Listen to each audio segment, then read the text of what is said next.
যারা লিডার হবেন কমপক্ষে ডাকলে 500 লোক যেন সাথে সাথে বের হয়ে যায় সে ব্যবস্থা করবেন।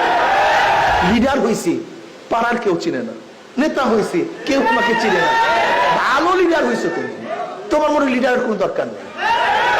তুমি কেমন লিডার? তোমার জন্য 10 জন লোক তোমার পিছনে নেই, 20 জন লোক তোমার পিছনে নেই, 50 লোক ডাক দিলে তুমি আসো না, তুমি একজন লিডার হয়ে গেছো। যারা লিডার হবেন কমপক্ষে ডাকলে 500 লোক যেন সাথে সাথে বের হয়ে যায় সে ব্যবস্থা করবেন। লিডার হয়েছেন আপনি একজন ছাত্র নেতা, 10 জন ছাত্র পিছনে দেখি না, 20 জন ছাত্র তার সাথে হাঁটে না, এখন ছাত্র নেতা হয়ে গেছে। একজন ছাত্র লিডারের জন্য যদি 50 জন ছাত্র তার পিছনে না চলে তা তুমি কেমন ছাত্র নেতা?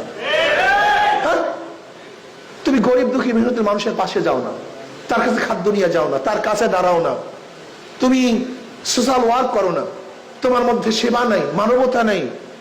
একজন গরিব ছাত্র যে পরীক্ষা দিতে পারে না, তুমি ছাত্র লিডাররা তার কাছে যায় না, উনি একজন ছাত্র লিডার হয়ে গেছে। ছাত্র লিডারদের কাজটা কি?